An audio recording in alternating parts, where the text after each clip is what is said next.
الحمد لله رب العالمين والصلاة والسلام على أشرف الأنبياء والمرسلين نبينا محمد وعلى آله وأصحابه أجمعين أما بعد قال الله تعالى في سورة آل عمران أعوذ بالله من الشيطان الرجيم من همزه ونفخه ونفسه ولتكن منكم أمة يدعون إلى الخير يأمرون بالمعروف وينهون عن المنكر وأولئك هم المفلحون وقال تعالى في سورة التحريم يا أيها الذين آمنوا قوا أنفسكم وأهليكم نارا وقودها الناس والحجارة.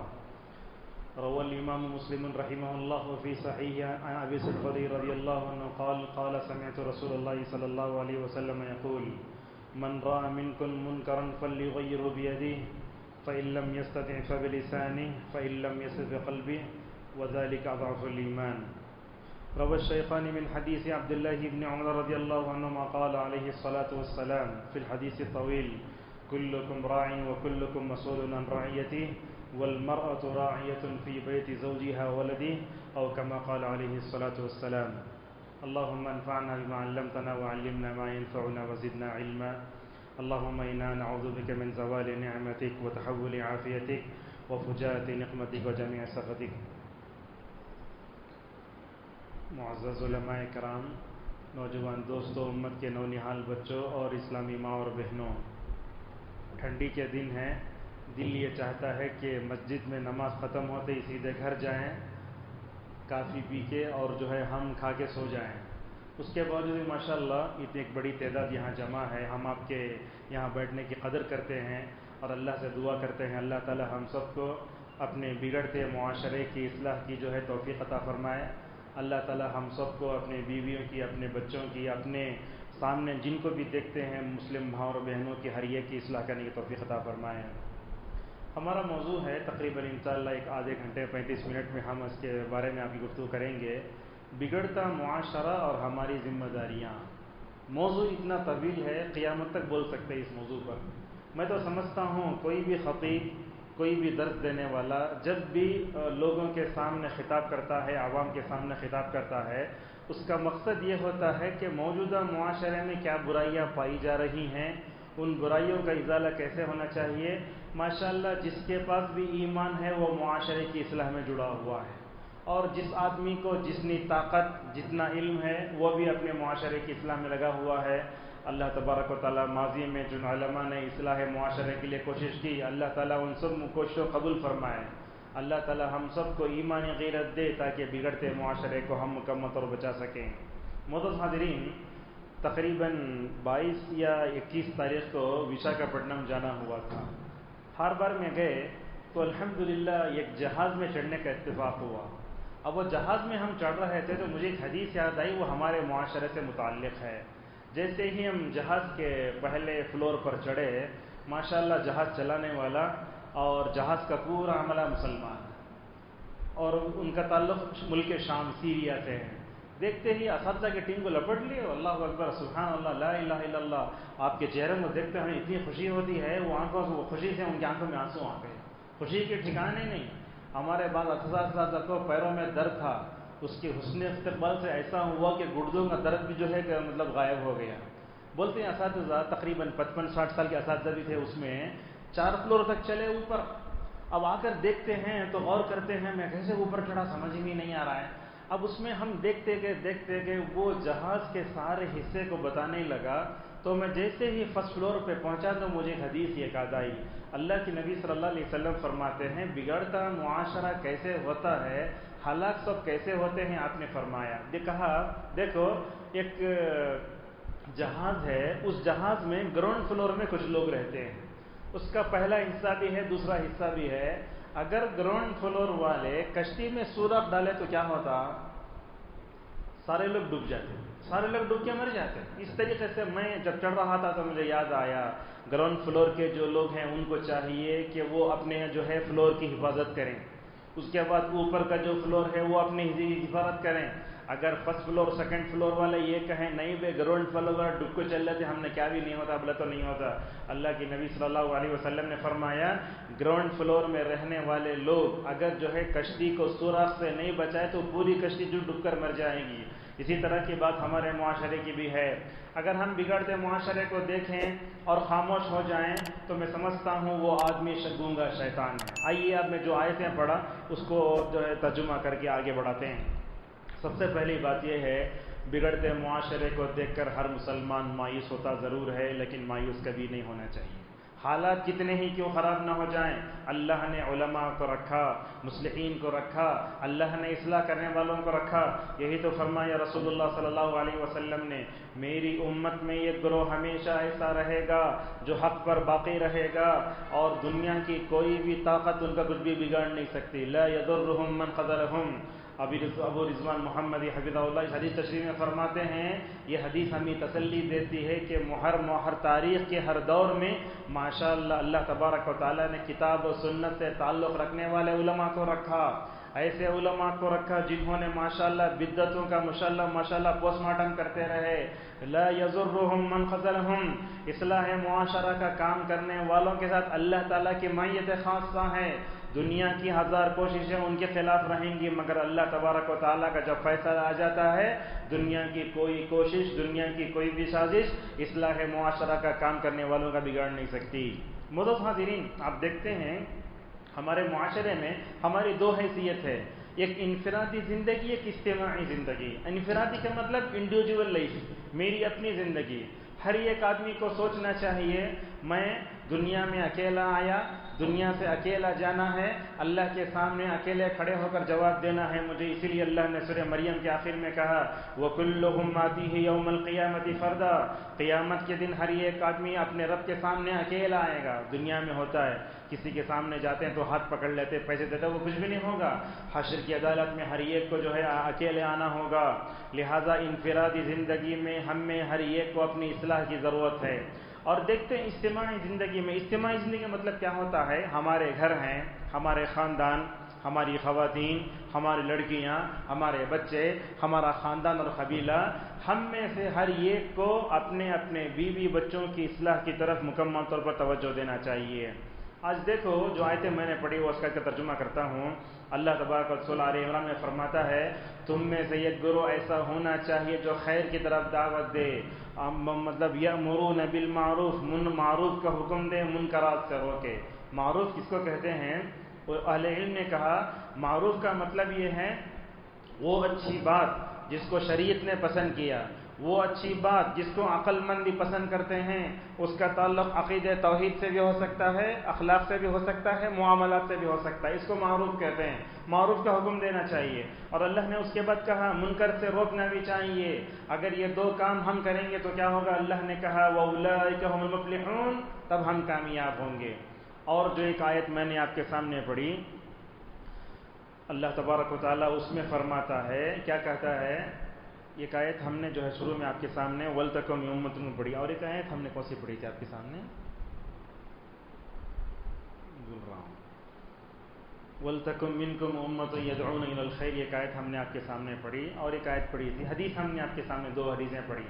اللہ کے نبی صلی اللہ علیہ وسلم کے صحابی حضرت ابو ذر خدری رضی اللہ عنہ کہتے ہیں تم میں سے کوئی بھی برائی کو دیکھے، کہیں بھی، مسجد میں، مدرسے میں، بازار میں، کہیں بھی منکر کو دیکھے، ناپسندیدہ چیز کو دیکھے، کیا کرنا؟ وہ معاشرہ بگڑتا ہے نا، اس سے برائی کے تین کیٹیگری ہیں کیسے کام کرنا. آپ نے فرمایا اگر آپ کے پاس طاقت ہے تو کیا کرو؟ ہاتھ سے روکو. وہ کون کرے گا؟ مسجد کا ذمہ دار، امام، حاکم وقت، امیر جو ہوگا وہ کیا کرے گا؟ جو سیاست میں ہوگا وہ کیا کرے گا؟ ہاتھ سے روکے گا. اگر تم ہاتھ سے نہیں روک سکتے تو زبان سے روکو برائی کو. دیکھو ہمارے معاشرے میں یہ جو کوشش، ہمارا درس ہو رہا ہے، صبح شام درس ہوتا ہے، جمعہ کا خطبہ ہوتا ہے، ہفتہ واری پروگرام ہوتا ہے، دعوتی ٹیم دعوت کا کام کر رہی ہے، سب مطلب کیا ہے؟ اب زبان سے روکنے کا ہے. ماشاءاللہ علماء تو اس بارے میں اتنا کوششیں کر رہے ہیں. اللہ تعالیٰ سب کو جزائے خیر دے. اللہ تعالیٰ سارے علماء کو قبول فرمائے. سب سے پہلے ہاتھ سے روکنا، اس کے بعد زبان سے روکنا. اگر دو بھی نہیں روک سکے تو کم از کم دل میں جو ہے برائی کو برا جاننا. علامہ ابن رجب حنبلی رحمہ اللہ فرماتے ہیں برائی کو ہاتھ سے روکو. اگر ہاتھ سے نہیں روک سکتے تو زبان سے روکو. زبان سے نہیں روک سکتے تو کم از کم اس کو دل میں برا جانا. اگر کوئی آدمی برائی کو اپنے دل میں برا نہیں جانا، اگر کوئی آدمی برائی کو بگڑتے معاشرے میں جو فسادات ہیں اس کو اپنے دل میں برا نہیں جانتا ہے تو آپ نے کہا اس کے دل میں ایمان نہیں ہے۔ آج ہم دیکھتے ہیں ہر جگہ آپ نے کتنے کیا کیا بگاڑ میں آپ کے سامنے دیکھوں ذکر کروں، ہم دیکھتے ہیں ہمارے سامنے شرک بھی پنپ رہا ہے، ہم دیکھتے ہیں ہمارے سامنے بدعت بھی ہے، ہم دیکھتے ہیں نوجوانوں کو ٹخنے کے نیچے کپڑے پہن رہے ہیں، وہ عورتیں بے پردہ گھوم رہی ہیں، ان سب کو دیکھ کر ہم بھی خاموش ہیں۔ ہم میں سے کتنے مرد ایسے ہیں جو اپنی بیوی کو بے پردہ باہر بھیجتے ہیں؟ اللہ کے نبی صلی اللہ علیہ وسلم نے ان مردوں کے بارے میں کیا فرمایا؟ ایسا آدمی بے غیرت ہے اور بے غیرت شوہر کبھی جنت میں نہیں جائے گا، سزا بھگت کے بعد میں جائے گا۔ لہذا ہم میں سے ہر ایک کو اپنی ذمہ داری کو سمجھنے کی ضرورت ہے۔ اگر بگڑتے معاشرے کی بات کروں، آج ہم دیکھتے ہیں یہ بگڑتا معاشرہ بڑا خطرناک ہے، پتہ نہیں کہاں جا کر یہ ختم ہوگا۔ بعض لوگ ایسے ہوتے ہیں حالت سے مایوس ہو جاتے ہیں، معاشرہ اچھا ہوتا نہیں، سدھرتے نہیں یہ لوگ، اور خصوصاً والدین اپنے بچوں کی نافرمانی سے بڑا پریشان ہیں۔ ہمارے بچے ہماری بات نہیں سنتے، ہمارے بچے ہماری بات نہیں سنتے، اب ان کو چاہے مدرسے میں ڈالو، ادھر ڈالو ادھر ڈالو، کوششیں کرتے ناکام ہو جاتے۔ لہٰذا ہم دیکھتے ہیں خاندانوں کا بگاڑ، عورتوں کا بگاڑ، لڑکیوں کا بگاڑ، نوجوانوں کا بگاڑ، چھوٹے چھوٹے بچوں کا بگاڑ سب آ رہا ہے۔ اس بگاڑ کی کیا بنیادی اگر جو ہے وجہ بیان کریں تو پورے معاشرے میں ہم دیکھ سکتے ہیں کہ ہمارے بگڑتے معاشرے کا سب سے بڑا جو بنیادی سبب ہے وہ عقیدے کی کمزوری ہے۔ آپ دیکھیں مکی دور، سیرت پڑھتے ہیں آپ لوگ، سیرت پڑھتے ہیں، اس میں آپ دیکھو رسول صلی اللہ علیہ وسلم نے حضرات صحابہ کرام کے عقیدے کو 13 سال تک ماشاءاللہ مضبوط اور مستحکم فرمایا۔ اس کا نتیجہ کیا نکلا؟ آپ صلی اللہ علیہ وسلم نے جب صحابہ کے عقیدے کو پہاڑوں کی طرح بنایا ماشاءاللہ، مدینے میں آنے کے بعد حالات کا ڈٹ کر مقابلہ کرنے کی ان کی عادت ہوئی۔ اور آپ جانتے ہیں جب بندہ عقیدے میں کمزور ہو جاتا ہے، شرک کا شکار ہوتا ہے تو وہ روحانی طور پر کمزور ہوتا ہے۔ میں آپ کے سامنے کتنے مثالیں دوں، حضرات صحابہ کرام کا ایمان کا اللہ اکبر کیسے تھا۔ یاد رکھو جب بھی اپنی زندگی میں ایمان کمزور ہوا تو حضرات صحابہ کرام کی سیرت پڑھو۔ اسی لیے عبداللہ بن مبارک رحمہ اللہ ہمیشہ اکیلے بیٹھتے تھے، لوگ جا کر ان سے پوچھتے کیا تم اکیلے بیٹھتے نا بیزار نہیں آتا؟ تو انہوں بولتے وَأَنَا كَيْفَ أَسْتَوْحِشُ وَأَنَا مَعَ النَّبِيِّ صلی اللہ علیہ وسلم وَأَصْحَابِهِ، مجھے کیوں وحشت ہوتی؟ اس لیے کہ میرے پاس رسول اللہ کی سیرت ہے۔ آج دیکھو امت رسول اللہ کی سیرت رکھ کر بھی پریشانی میں مبتلا ہے۔ آج ہمارے پاس رسول اللہ صلی اللہ علیہ وسلم کے صحابہ کی سیرت بھی ہے، ان کے مضبوط ایمان کے واقعات بھی ہیں، مگر وہ ایمان سب ادھر وہ مسجد کے دروازے تک ہی یہ نصیحتیں کام آتی ہیں۔ جیسے ہی انسان وہ مسجد کے باہر نکلتا ہے تو اپنے آپ کو اسلام سے آزاد سمجھتا ہے۔ کیسے تھا ایمان حضرت عمر رضی اللہ تعالیٰ عنہ کا؟ اللہ کے نبی تو ان سے فرماتا ہے خطاب کے بیٹے تم جس راستے سے چلتے ہو شیطان تم کو دیکھ کر اپنا راستہ بدل لیتا ہے۔ ہمارا تو حال یہ ہے شیطان ہم کو دیکھ کر بھاگے گا، وہ آج ہمارا حال ہے۔ اور اللہ کے نبی صلی اللہ علیہ وسلم نے حضرت عمار اور یاسر وغیرہ کا ایمان کیسے بتائیں؟ اللہ اکبر، ان کو تکلیفیں دی جاتی تھیں، آپ فرماتے اصبروا آل یاسر فإن موعدکم الجنہ، اے یاسر کے خاندان والوں صبر کرو انشاءاللہ تمہارا ٹھکانہ جنت ہے۔ ایک مثال دیتا ہوں آپ کو، اس وقت میں اللہ کے نبی صلی اللہ علیہ وسلم نے حضرت عمار کو دیکھا، آپ نے ان کے بارے میں فرمایا میں ان کو دیکھتا ہوں سر کے تالو سے لے کر پیر کے تلوے تک مجھے ایمان نظر آتا ہے۔ اللہ اکبر، ان کے گوشت میں ایمان، ان کے ہڈی میں ایمان، ان کے جسم کے ماشاءاللہ اعضاء میں ایمان نظر آتا ہے۔ وہ کیا ایمانی طاقت تھی جب وہ ہجرت کر کے مدینہ تشریف لائے تو رسول اکرم صلی اللہ علیہ وسلم کے ساتھ جو ہے مسجد نبوی کی تعمیر کر رہے تھے، ہر ایک صحابی ایک اینٹ اٹھائے ہوئے تھے۔ آپ صلی اللہ علیہ وسلم نے عمار کو دیکھا کہ وہ 2 اینٹ اٹھائے ہوئے ہیں، 2 اینٹ جب کندھے پر رکھے وہ اینٹ کی مٹی ذرا یہاں گر گئی، آپ صلی اللہ علیہ وسلم نے اپنے مبارک ہاتھ سے اس کو ہٹایا اور کہا اے عمار افسوس ہوتا ہے تمہارے اوپر، ایک باغی جماعت تم کو قتل کرے گی۔ بہرحال آج ہمیں سب سے پہلے بگڑتے معاشرے میں اگر سب سے پہلے اگر کسی چیز کی وہ اگر اصلاح کرنا ہے تو عقیدے کی اصلاح ہے۔ آج ہم دیکھتے ہیں مسلمانوں میں کتنی تنظیمیں تحریکیں کام کر رہی ہیں، بلکہ دیکھتے ہیں ہر دن ایک نہ ایک جو ہے سیاسی جماعت بن رہی ہے، خدمت خلق کا کام ہو رہا ہے، دعوت کا کام ہو رہا ہے۔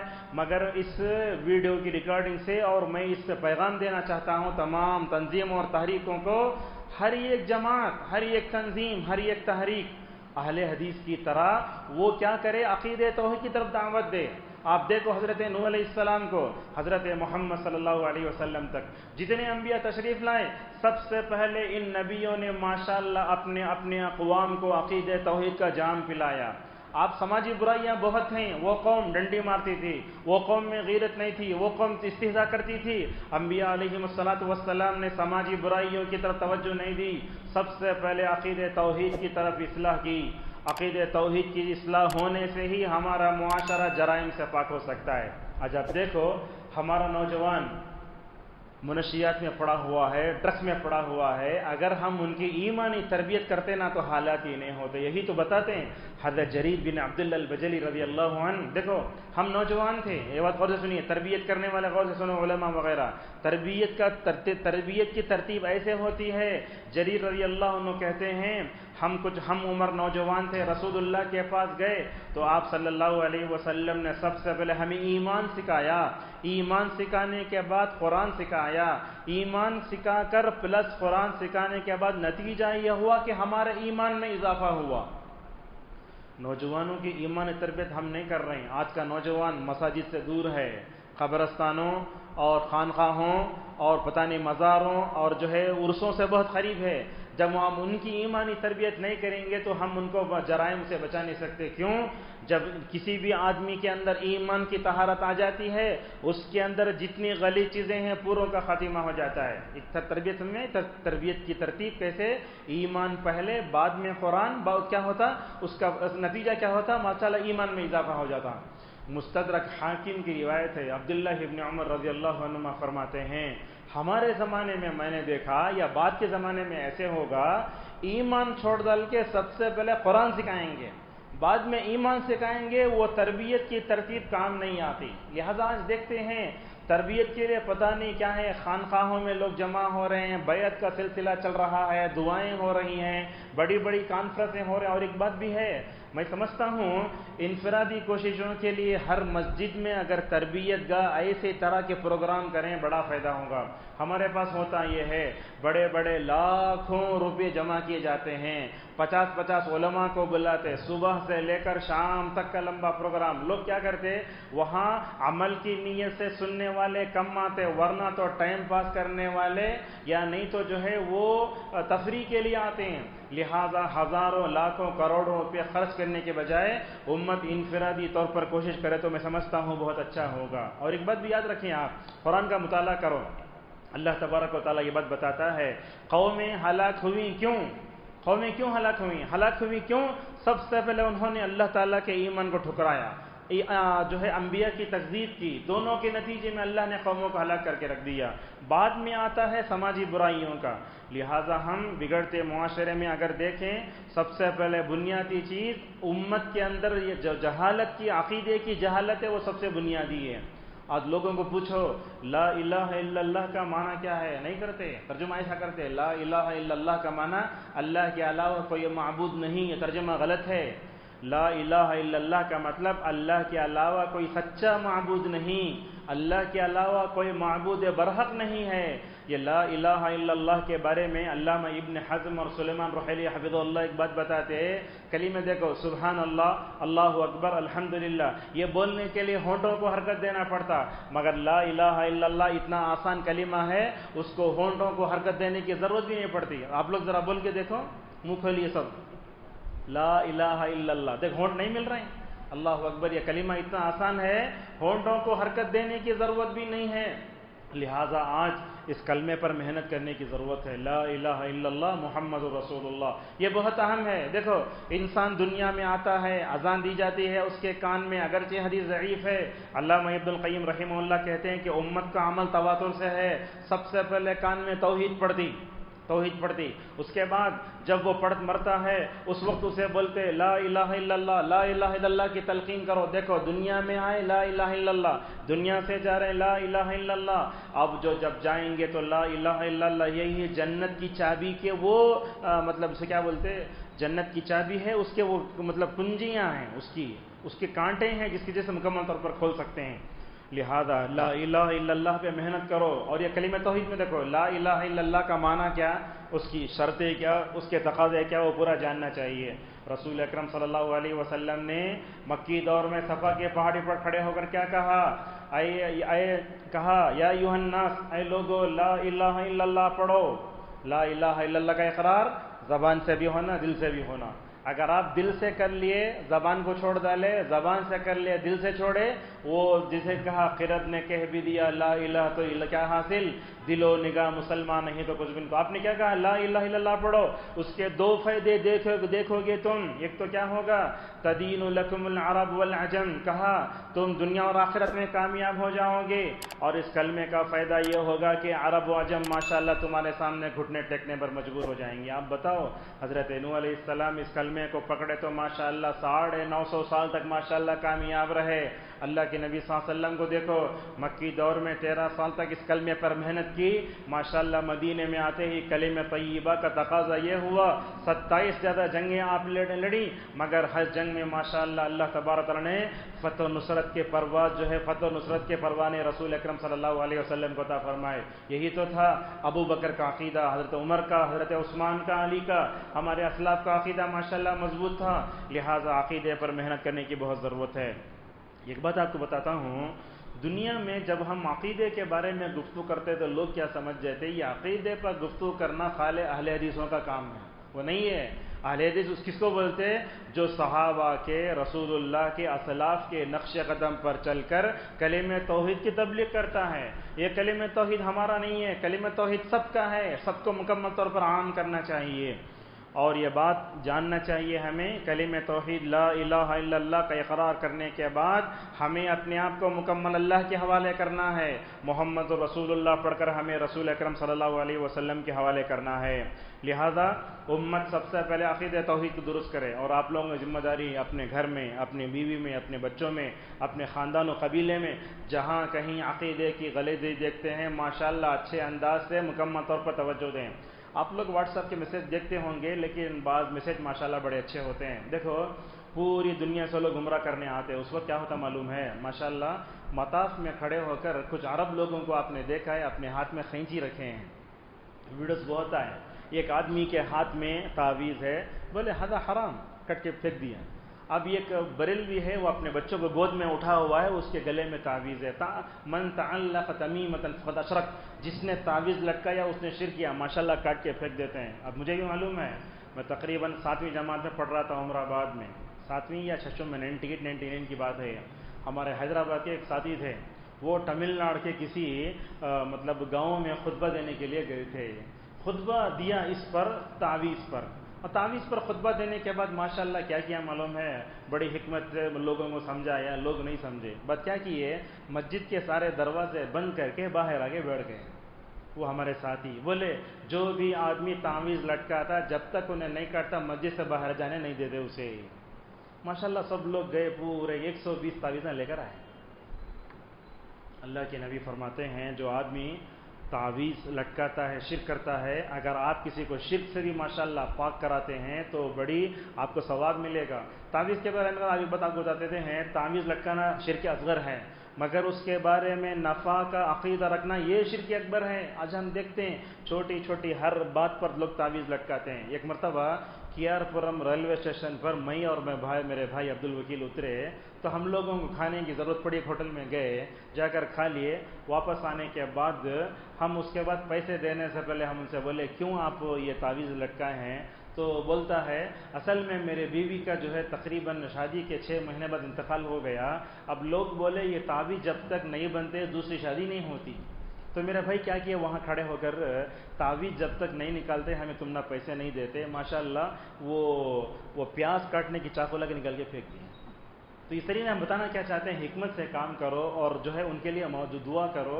ہم کیا کرتے ہیں، سختی سے کام کرتے ہیں، وہ کیا ہوتا ہے سختی سے کام کرنے جیسے ہمارا کام بھی بگڑ جاتا ہے۔ لہذا عقیدہ توحید طرف توجہ دیں، اور ہر ایک آدمی جو بھی عقیدہ کی جو توجہ دیں۔ ہم دیکھتے ہیں ہمارے جمعیت اہل حدیث وغیرہ میں لوگ کیا کرتے ہیں، اپنے باپ دادا کے عقیدے پر چلتے ہیں، نہیں ہونا چاہیے۔ عقیدے کا علم حاصل کرو، اللہ نے کہا فَاعْلَمْ أَنَّهُ لَا إِلَٰهَ إِلَّا اللَّهُ، ایک بات تو یہ تھی۔ اور جب معاشرے میں جب شرک آتا ہے تو کیا اللہ کا غصہ اترتا ہے، اللہ نے کہا ان الذین اتخذوا العجل سیلانهم غضب من ربهم وذلۃ فی الحیاۃ الدنیا. یاد رکھو اگر شرک آئے گا اللہ کا غصہ اترے گا.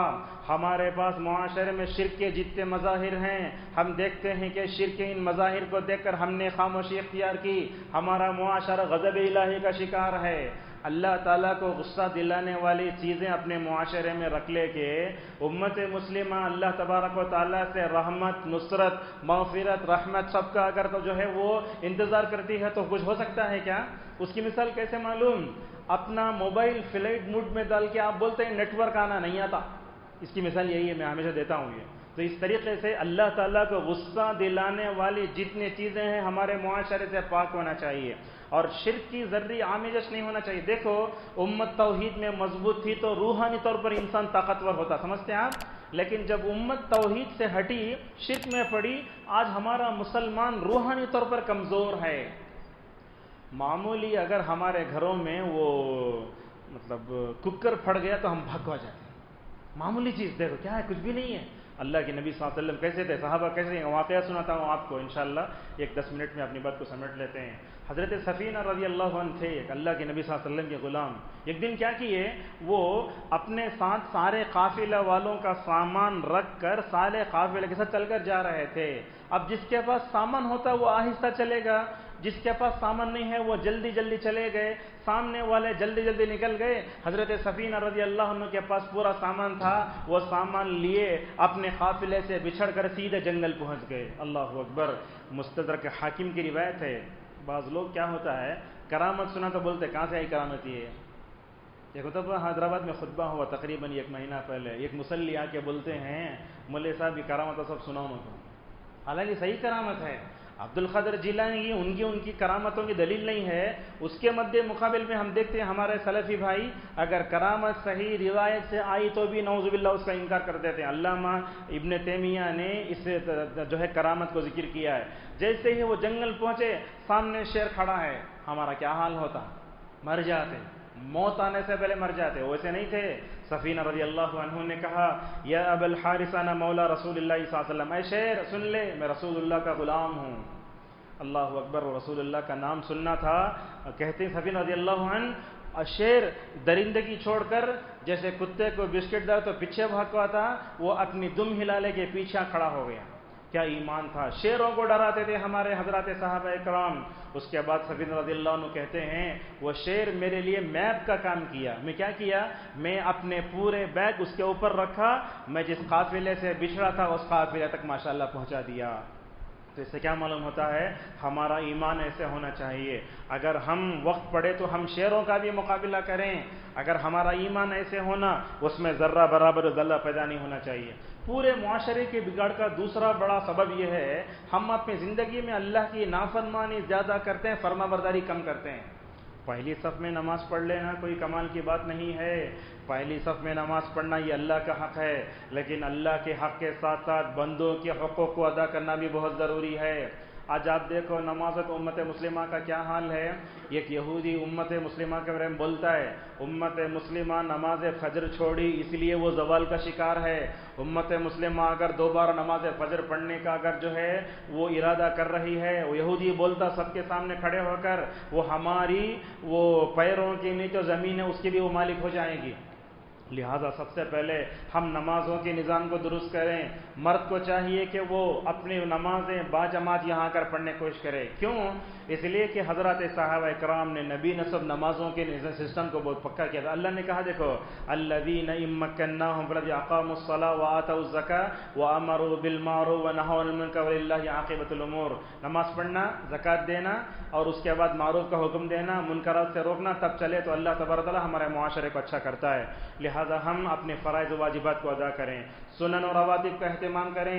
یہ نماز کے بعد کے اذکار کو بھی ہم نے معمولی سمجھ لیا. یہ نماز، یہ روزہ، یہ زکوٰۃ، یہ سب کیا کرتے ہیں؟ بندے کو اللہ سے قریب کرتے ہیں اور ہمارے اندر روحانی طاقت بھی پیدا کرتے ہیں. ایک بات آپ کو بتاتے ہیں، دیکھو اللہ تعالیٰ حضرت موسیٰ و ہارون کو فرعون کے پاس بھیجتا ہے. جب بھیجتا ہے تو حضرت موسیٰ فرعون کے پاس جانے سے پہلے دعا کرتے، رب اشرح لی صدری ویسر لی امری واحلل عقدۃ من لسانی یفقهوا قولی. یہ دعا تو پڑھ لیے، مگر اللہ تعالیٰ نے حضرت موسیٰ و ہارون کو فرعون کے دربار میں جانے سے پہلے اور ایک نصیحت کی تھی. وہ نصیحت یہ تھی، ولا تنیا فی ذکری، میری نصیحت میں کوتاہی نہیں کرنا. جب بندہ جو ہے اللہ کا ذکر کرتا ہے تو روحانی طاقت ملتی ہے اسے. جب اسے روحانی طاقت ملتی ہے، دنیا میں خدائی کا دعویٰ کرنے والے فرعون سے بھی نہیں ڈرتا. آپ پورے قرآن کی ورقردانی کرو، حضرت موسیٰ کو ہارون کو فرعون بہت دبانا چاہا، ماشاءاللہ وہ دعا ذکر کی برکت سے، روحانی طاقت سے ماشاءاللہ ایسے ڈٹ کر مقابلہ کیے. کہیں مرتبہ جو ہے دبانے کی کوشش کیا، ماشاءاللہ اپنی جو ہے وہ دلیل کی قوت سے، غلبے کی قوت سے ماشاءاللہ موسیٰ و ہارون مکمل طور فرعون پر غالب آ گئے. کہنا یہ ہے ہمیں روحانی طور پر کمزور نہیں ہونا چاہیے، بلکہ ہمیں ذکر و اذکار کا اہتمام بھی کرتے رہنا چاہیے. اسی طریقے سے ہم دیکھتے ہیں بگڑتے معاشرے کو دیکھ کر بھی اس میں اور ایک بات بھی ہے، وہ کیا، ہم کیا کرتے، بگڑتے معاشرے کو دیکھ کر ہم مایوس ہو جاتے. ہماری بیوی نافرمانی کرتی، ہمارے بچے نافرمانی کرتے، ہم کیا کرتے، بددعا کرالتے. بددعا نہیں کرنا، ان کے لیے مکمل طور پر دعا کرنا چاہیے. دیکھو فضیل ابن عیاض رحمہ اللہ، فضیل ابن عیاض رحمہ اللہ کیسے تھے، بہت بلند پایا عالم دین. فضیل ابن عیاض یا قاضی فضیل ابن عیاض رحمہ اللہ بہت بڑے عالم دین. وہ اپنے بچے کی تربیت کرتے تھے قاضی عیاض شاید. تو وہ بچے کی تربیت کرتے تھے. ایک دن بیزار آ گئے، اللہ سے بولے، اے اللہ میں اپنے بچے کی تربیت کو تیرے حوالے کرتا ہوں، اے اللہ تو ہی اس کو ادب سکھا. رات میں اٹھ کر دعا کرتے تھے اپنے بچوں کے لیے. ماشاءاللہ فائدہ کیا ہوا، ان کی تربیت اور والد کی سچی طرف دیکھ کر اللہ تعالیٰ نے بیٹے کو ہدایت دی. باپ بیٹے دونوں مل کر نماز کو جاتے، صدقہ و خیرات کرتے. لہٰذا ہمیں اپنے بگڑتے معاشرے میں بیوی کو اور اپنے بچوں کی جو ہے اصلاح کو دیکھ کر کبھی مایوس نہیں ہونا چاہیے، مسلسل کوشش کرتے رہنا. عبدالسلام الشویر حفظہ اللہ بہت بڑے عالم دین سعودی عرب کے، وہ بولتے ہیں اللہ تعالیٰ ماں باپ کو اولاد دیتا، اولاد دینے کے بعد یہ ان کو آزماتا ہے. یہ بچے اگر میں نافرمانی کرے تو ماں باپ ہماری طرف مطلب متوجہ ہوتے نہیں ہوتے دیکھتا ہے. لہذا اسی لیے اللہ کے نبی نے فرمایا ماں باپ کی دعائیں رد نہیں کی جاتی. لہذا ماں باپ کو اپنے بچوں کے لیے بد دعا نہیں کرنا چاہیے. جتنا ہو سکے اپنے بچوں کو نعمت سمجھو، آزمائش سمجھو، ان کے حق میں ہمیشہ دعائیں کرتے رہو. اور خصوصاً یہ دعا سجدے میں، اور یہ دعا خصوصاً یہ جو تہجد پڑھتے ہیں نا، اس وقت اپنے بچوں کے لیے دعا کر کے دیکھو ماشاءاللہ کتنا اچھا اثر ہوتا ہے. اور ایک بات بھی ہے، تربیت اولاد بھی بگڑتے معاشرے کا حصہ ہی ہے. اگر ہم اپنے بچوں کی اصلاح چاہتے ہیں تو دعا کرنے کے ساتھ ساتھ اور ایک چیز بھی ہے، اللہ نے اگر آپ کو مال دیا ہے، اپنے بیوی بچوں کو لے کر عمرہ کراؤ، حج کراؤ. اللہ اکبر، اس کا اتنا اچھا اثر ہوتا ہے. دیکھیں گے آپ مکے کا روحانی اثر، مدینے کا روحانی اثر ماشاءاللہ پڑتا ہے. اسی لیے حضرات صحابہ اکرام بولتے، میں 6 سال کا تھا، میرے والد مجھے حج کو بلا لے کر گئے. اللہ کے نبی بھی دیکھو، اللہ کے نبی صلی اللہ علیہ وسلم جب حج کو گئے اپنی زندگی میں ایک حج پہ، آپ نے اپنی زندگی میں ماشاءاللہ ایک حج کیا تو اپنی 9 بیویوں کو سنبھالا. اور آپ جانتے ہیں انڈونیشیا میں ہر لڑکی کو حج کر رہی تو شادی ہوتی ہے اس کی. شادی اگر انہیں حج کر کو نہیں ہے تو اس کی شادی نہیں ہوتی. اس لیے دیکھتے ہیں وہ مطلب انڈونیشیا کی لڑکیاں بہت آتی ہیں. لہٰذا اس کی طرف توجہ دیں. اور اسی طریقے سے ہمیں ہر ایک کے حقوق بھی ادا کرنا. باپ کے حقوق کیا، ماں کے حقوق کیا، بچوں کے حقوق کیا، امام کے حقوق کیا. یہاں امام کی بات آتی تو ہم بتا دیتے ہیں ماشاءاللہ ہر مسجد میں علماء ہوتے ہیں، مؤذن ہوتا ہے، امام ہوتا ہے. تو لوگ کیا کرتے ہیں، بس چائے پینا یا پھر کھانا کھانا اس طرح تعلق رکھ لے کے، پیسے دینا اس تک رکھ لے کے علماء سے ہم جو ہے دربدر ہو جاتا ہے. نہیں ہونا چاہیے. اگر آپ کی مسجد میں عالم ہے، اگر آپ کی مسجد میں امام ہے، اس کے علم سے فائدہ اٹھاؤ. کیسے بالغ لوگوں کو کب پڑھانا، کیا کرنا کیا نہیں کرنا، مکمل طور پر اس کی طرف اگر ہم توجہ دیں گے ماشاءاللہ اپنے معاشرے کی اصلاح ہو سکتی ہے. اور اسی طریقے سے معاشرے کی اصلاح میں ہر ایک آدمی کو سنجیدہ بھی ہونا چاہیے. رسول اکرم صلی اللہ علیہ وسلم نے کیا فرمایا، تم میں سے ہر ایک ذمہ دار ہے اور تم کو اپنی ذمہ داری کے بارے میں پوچھا جائے گا. کون کون امام ہے؟ پوچھا جائے گا بگڑتے معاشرے کو تم نے دیکھ کر خاموشی کیوں اختیار کی؟ شوہر سے پوچھا جائے گا اپنے بچوں کے بارے میں، بیوی سے پوچھا جائے گا اپنے شوہر اور بچوں کے بارے میں۔ دیکھو کیسا ماشاءاللہ حضرت عبداللہ مسعود رضی اللہ عنہ کی بیوی تھی، زینب نام ان کا۔ ایک وقت کیا کرے، اپنے امی کے گھر کو گئے، وہ لوگ کیا کرے، جادو کر کے ایک دھاگا بن کے بھیجے۔ کن کو؟ ابن مسعود کی بیوی زینب کو۔ وہ زینب آئی ابن مسعود کے پاس، ہاتھ میں دھاگا دے کر خاموش نہیں رہے، بولے زینب کیا یہ؟ بولے میں امی کے گھر کو گئی، وہاں انہوں نے کچھ پڑھ کر بھانگا۔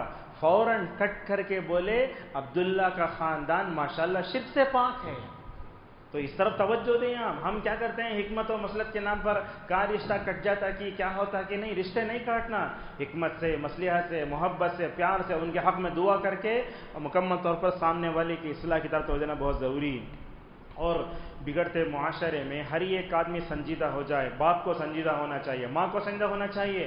آج کل ہم دیکھتے ہیں یہ موبائل آیا تو ہر ایک آدمی اپنی ذمہ داری میں فیل، باپ بھی اپنے بچوں کی تربیت نہیں کر رہے ہیں، ماں بھی اپنے بچوں کی تربیت نہیں کر رہی ہے۔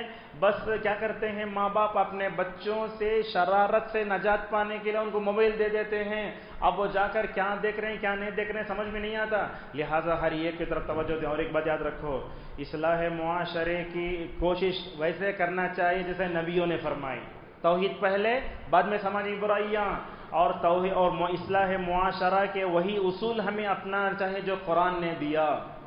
اگر ہم قرآن سے ہٹے تو کیا ہوگا، معاشرہ غلط ہوگا۔ اور اسی طریقے سے ہمیں سیرت کو دیکھنا چاہیے، اللہ کے نبی صلی اللہ علیہ وسلم نے معاشرے کی اصلاح کیسے فرمائی۔ آپ دیکھو مسجد میں بھی اصلاح فرماتے۔ انس رضی اللہ عنہ کہتے ہیں ایک دن ایک بدو آ کر مسجد نبوی میں پیشاب کرنے لگا۔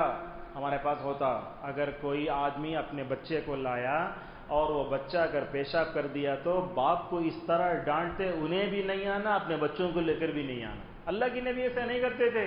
اللہ کے نبی صلی اللہ علیہ وسلم دیکھو، جب عورتوں کے پاس جو بچے ہوتے، بچوں کے رونے کی آواز آئی تو آپ نے یہ نہیں کہا کہ عورتیں نہیں آنا، بلکہ آپ نے ان کو برداشت کیا، دین کی خاطر آپ نے ان سے کہا، آپ صلی اللہ علیہ وسلم اپنی خیرت کو مختصر کر دیتے تھے۔ تو وہ بدو آ کر پیشاب کیا، صحابہ مارنے اٹھے، آپ نے فرمایا چھوڑو چھوڑو اسے۔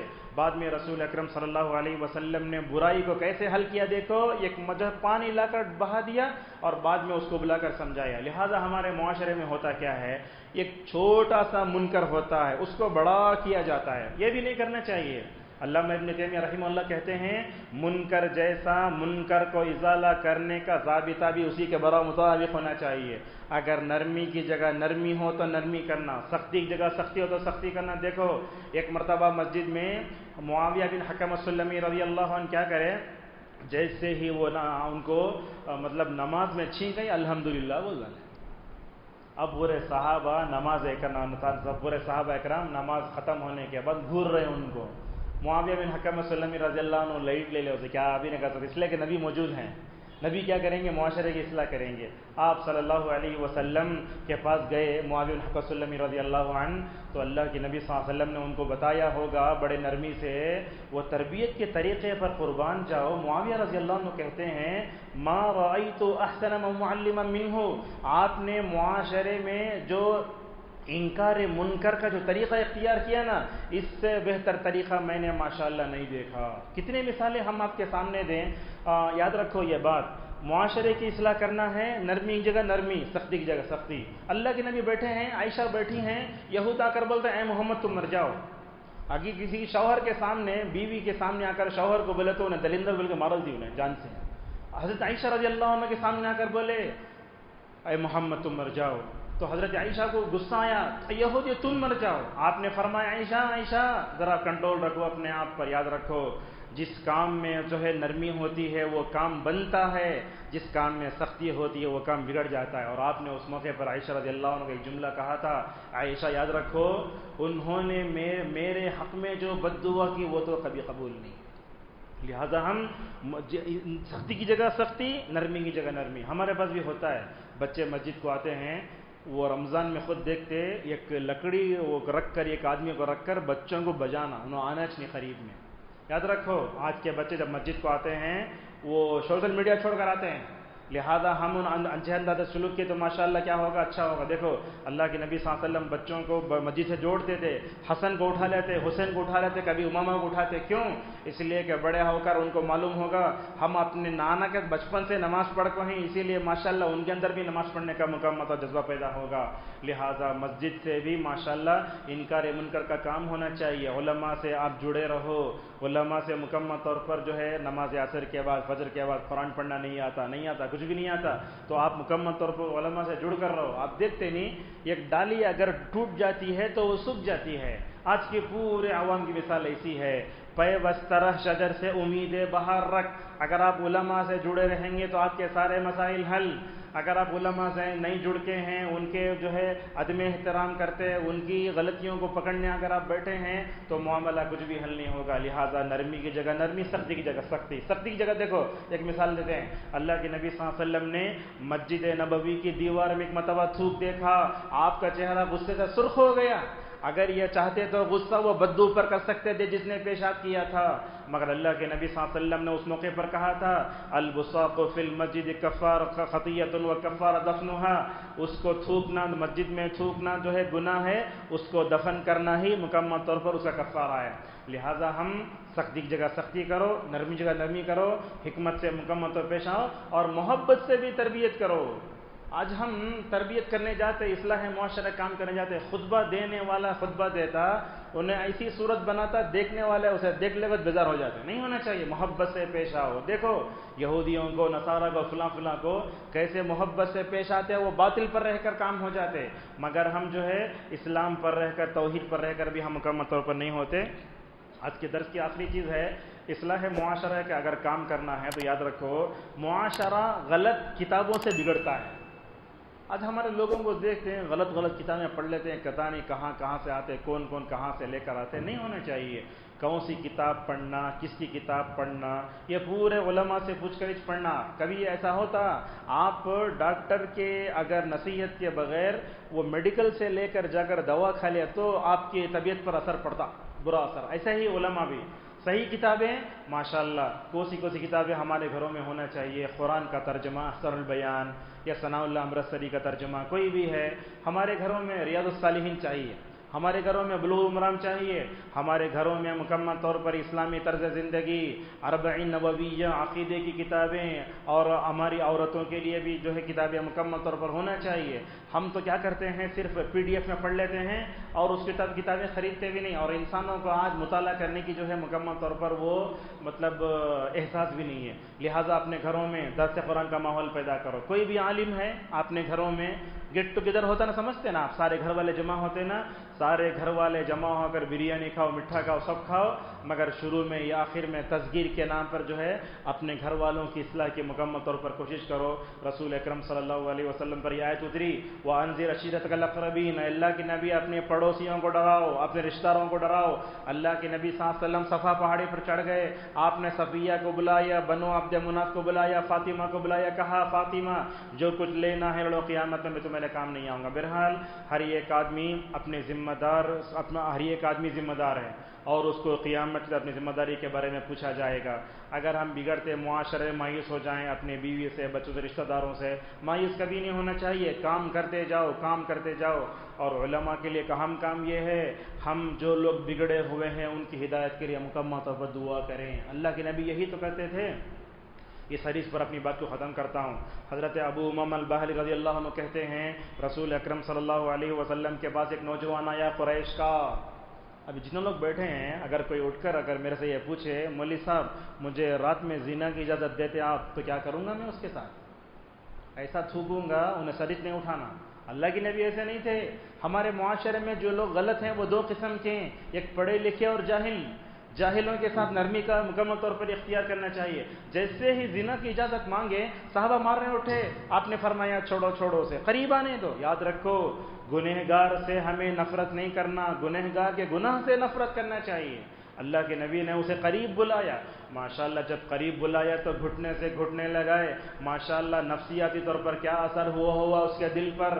اب دیکھو اللہ کے نبی سے گھٹنے لگا کر بیٹھنے کے بعد بھی اسی ہمت دیکھو رسول رحمت صلی اللہ علیہ وسلم کے سامنے، پھر کہتا ہے وہ نوجوان اذن لی فی الزنا، یا رسول اللہ مجھے زنا کی اجازت دیجیے۔ ایک مرتبہ نہیں، دو مرتبہ نہیں، آپ نے اس گنہگار کو قریب کیا۔ تو اللہ کے نبی صلی اللہ علیہ وسلم نے اس سے پوچھا، اے نوجوان کیا تم اس بات سے راضی ہو تم اپنی ماں سے زنا کرو گے؟ یہ پہلا سوال تھا۔ آپ نے ایسا سوال پوچھا، اس کے فطرت کو للکارا آپ نے۔ اس نے کہا یا رسول اللہ نہیں، میں اس نے دنیا میں کوئی بھی اپنی ماں سے زنا کرنے کو پسند نہیں فرمائے۔ آپ رشتے گناتے گئے، ماں کے بعد خالہ کا ذکر کیا، بیٹی کا، بہن کا، پھوپھی کا، اس کے دل سے آپ نے بڑی حکمت سے، پیار سے، محبت سے زنا کو نکال کر اتنا ہی نہیں چھوڑے، اس گنہگار کے لیے آپ صلی اللہ علیہ وسلم نے 3 جملے ارشاد فرمائے، اللہم اغفر ذنبہ، اے اللہ اس کے گناہ کو بخش دے، تو اس کے دل کو پاک کر دے، اے اللہ تو اسے اپنے شرمگاہ کی حفاظت کی توفیق دے۔ تو راوی حدیث کہتے ہیں رسول اللہ کی مبارک دعاؤں سے ماشاءاللہ دوبارہ وہ زنا کی طرف مائل نہیں ہوا۔ اس حدیث کو ذکر کرنے کے بعد عبدالرزاق البدر حفظہ اللہ مدینے میں بیٹھ کر بہت روئے اس ویڈیو میں۔ انہوں بولے ہمارا جو نوجوان ہے جاہل ہے، پڑھا لکھا نہیں ہے، وہ زنا میں ہے، منشیات میں ہے، ڈرگس میں ہے، سب میں ہے، اگر ہم سختی سے نمٹے تو جو ہے وہ صحیح نہیں ہوگا، لہٰذا جو جاہل نوجوان ہے ہماری رحمت کا، ہماری ہمدردی کا، ہمارے حسن سلوک کا زیادہ محتاج ہے، لہٰذا وہ ہاتھ اٹھا کر مکمل طور پر دعا کرنے لگے۔ لہٰذا بگڑتے معاشرے میں اصلاح کرنا چاہتے ہیں، نوجوانوں کے وقت پر شادی بھی کرنا ہوگا، یہ سب سے اہم بات ہے۔ آج ہم دیکھتے ہیں ہمارے لڑکیاں لڑکے شادی کی عمر کو پہنچ جاتے ہیں، آپ ان کی شادی نہیں کرائے تو بوائے فرینڈ گرل فرینڈ اس طریقے کی چیزیں ہو کر رات میں زنا کے لیے بھی نعوذ باللہ وہ مکمل طور پر آمادہ ہو جاتے ہیں۔ اس پر اپنے درس کو ختم کر سکتا ہوں، باتیں بہت ہو سکتی ہیں، مجھے اللہ نے جو باتیں جو ہے ذہن میں ڈالی وہ میں نے اپنے ناقص علم کی روشنی میں آپ کے سامنے رکھا۔ میں مسجد کے امام صاحب مدثر عمری حفظہ اللہ کا اور جتنے میرے شاگرد ہیں تمام رفقا کا اور نوجوانوں کا، بچوں کا، مسجد کے ذمہ داروں کا شکریہ ادا کرتا ہوں اور اللہ سے دعا کرتا ہوں اللہ تبارک و تعالی ہماری اس تقریر کو اصلاح معاشرے کے لیے ایک ذریعہ بنا دے۔ اللہ تعالی ہم سب کو یہاں سے اٹھنے سے پہلے اپنے گھر والوں کی، اپنے بیوی بچوں کی، اپنے خاندان کی اور اپنے شناسہ لوگوں کی اصلاح کرنے کی ہم سب کو توفیق عطا فرمائے۔ اور اصلاح کے لیے اللہ تعالیٰ نے قرآن میں جو طریقہ بتایا، رسول صلی اللہ علیہ وسلم کا جو طریقہ تھا، ہمارے سابق علماء کا طریقہ تھا، وہ ان تمام طریقوں پر ہم سب کو چلنے کی توفیق عطا فرمائے۔ درس کے آخری میں ایک بات ہے، اگر ہم اپنے معاشرے کی اصلاح کرنا چاہتے ہیں، ہم میں سے ہر ایک کو محمد ابن عبد الوہاب رحمہ اللہ کی دعوتی کوششوں کا مطالعہ کرنا ہوگا، یہ بہت اہم ہے۔ پورے جزیرۃ العرب شرک میں چلا گیا تھا، ایسے تھا جیسے رسول اللہ کا زمانہ تھا، ماشاءاللہ ایسی حکمت سے، پیار سے، محبت سے، کیسے انداز سے پورے جزیرۃ العرب کو ماشاءاللہ شرک سے پاک کیا۔ دیکھو ان کی 2 بڑی جو ہے کوششیں ہیں، ایک تو یہ ہے کہ انہوں نے ماشاءاللہ بادشاہوں کو توحید پرست بنایا، جس کا فائدہ یہ ہے ہندوستان کو محمد بن سلمان آئے تو گاندھی کی خبر کے پاس نہیں گئے۔ کیا یہ وہ کیوں نہیں گئے؟ اس لیے کہ ان کی دعوت کوششوں کا نتیجہ تھا، اللہ تبارک و تعالیٰ نے ان کی دعوت میں بہت برکت دی تھی، ورنہ تو اس وقت میں اس کے بعد بھی بہت لوگ اٹھے تحریکیں لے کر، جماعتیں لے کر، مگر اللہ تبارک و تعالیٰ نے ان کی جو کامیابی دی، اور کامیابی کے ساتھ اللہ تعالیٰ نے ان کی دعوت کو جتنا اونچا اٹھایا، ہم میں سے ہر ایک کو ان کی دعوت کے کیا اصول تھے، کیا طریقہ کار تھا، اس سب کا مطالعہ کرنا چاہیے۔ اس درس میں نے کوئی صحیح بات کہی تو اللہ کی طرف سے ہے، اگر میں نے کوئی غلط بات کہہ دی تو وہ میرے کم علمی کا نتیجہ ہے، شیطان کا نتیجہ ہے۔ اللہ تعالیٰ ہم سب کو معاف فرمائے، اللہ تعالیٰ اس مجلس کو قبول فرمائے، اللہ تعالیٰ ہم سب کو نیک اور ایک بنائے۔ جتنے لوگ یہاں ہیں اللہ تعالیٰ ہم سب کو نیکی پر جمع کر کے رکھے، ہر طرح کے فتنوں سے بچائے، آمین۔ وآخر دعوانا الحمد للہ رب العالمین۔